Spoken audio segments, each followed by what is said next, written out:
7h40, c'est le billet de Judith Mergui en direct de Tel Aviv. Bonjour Judith. Bonjour Ilana, bonjour les auditeurs. Alors Judith, 10e jour de tension au Moyen-Orient. Est-ce que vous avez quelques précisions à nous apporter ? Pourquoi vous me demandez ça à moi? J'ai pas fait les Marseillais moi. Non mais sérieusement moi, je laisse faire les spécialistes. Apparemment, c'est les influenceurs et les candidats de télé-réalité qui sont devenus spécialistes géopolitiques. Donc voilà, non moi c'est vrai que j'ai vécu dans les deux pays, mais je préfère laisser parler les pros, Marc Blatta et autres personnes comme ça. Bah si justement Judith, vous êtes un témoin bien mieux placé pour nous raconter plutôt que des gens qui n'ont jamais mis les pieds dans la région. Ah, mais elle est bête, elle, ou quoi? Je veux dire, elle a rien compris aux médias, la petite, hein. Christophe, il faut l'aider, là, Ilana, à comprendre. Ça intéresse qui, les faits, Ilana? La vérité, la nuance? Mais c'est claqué au sol, ça! Genre là, si je vous raconte, par exemple, que, en fait, le conflit israélo-palestinien, c'est un conflit qui est complexe. Qu'il n'y a pas du tout de noir ou de blanc, mais qu'il y a beaucoup, beaucoup de gris. Genre ça va faire de l'audience, vous croyez, sérieusement? Vous croyez que ça intéresse quelqu'un, Ilana? Oh, la bouffonne! Sérieux? Les gens, ils veulent du spectaculaire. On veut du grand méchant israélien qui mange des pauvres victimes israéliennes. Voilà, là, le monde a une érection. Vous voyez ce que je veux dire? Oui, mais bon, quand toutes ces personnes partagent sans relâche des faux au sujet d'Israël, c'est de la désinformation et donc ce n'est pas la vérité. Oui, mais on s'encarte la vérité, Ilana. Qu'est-ce qui est pas clair?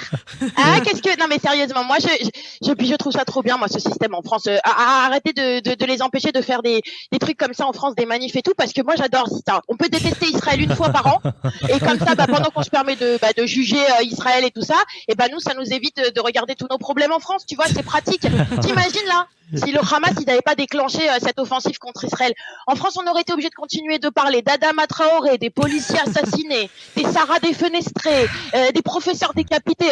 Ça fait beaucoup. La défense de la cause palestinienne, entre guillemets, a l'air importante, en tout cas pour l'opinion française. Oui, c'est vrai. La France pense à la cause palestinienne.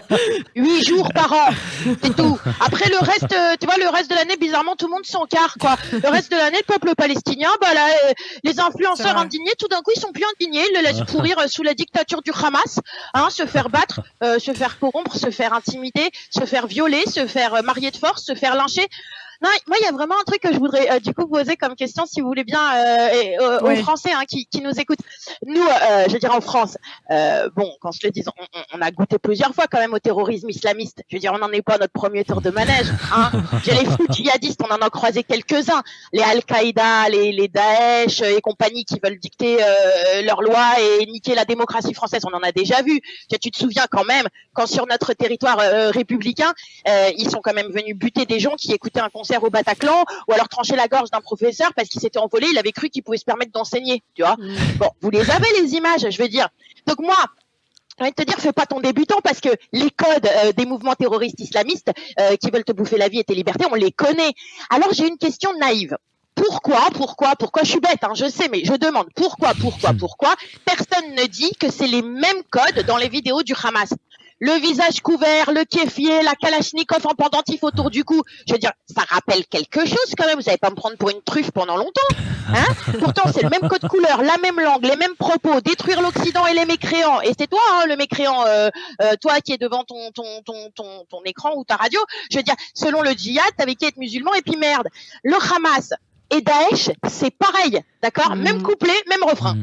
Important de le rappeler. Et justement, on reproche à Israël de se défendre par ailleurs contre le Hamas. Ah bah oui, mais alors pourquoi? Alors il faut pas? Alors faut faire quoi? Faut écarter les fesses?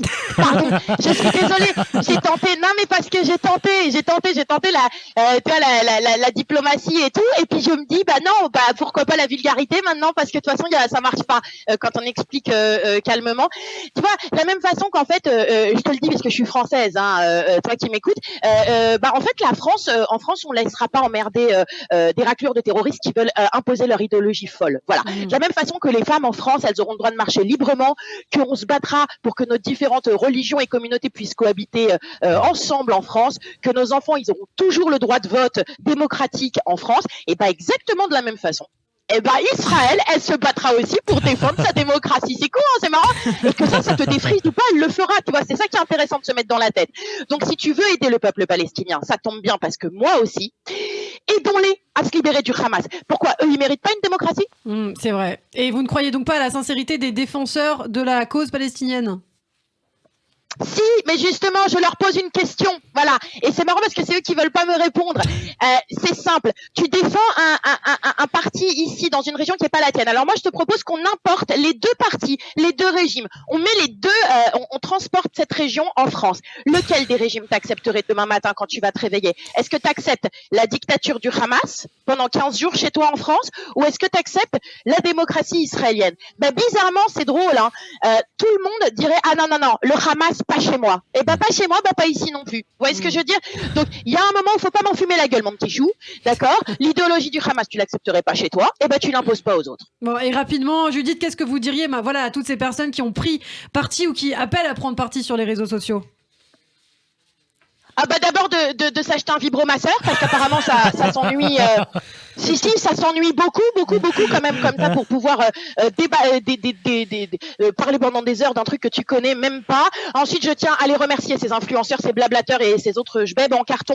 Vous avez jeté assez d'huile sur le feu pour qu'on bouffe des frites pendant un an, les gars. Vous avez, je me demande du coup, ça fait quoi d'attiser la haine comme ça, de créer des clashs? Est-ce que vous avez pris 2-3 centimètres dans le caleçon ou bien quoi, hein?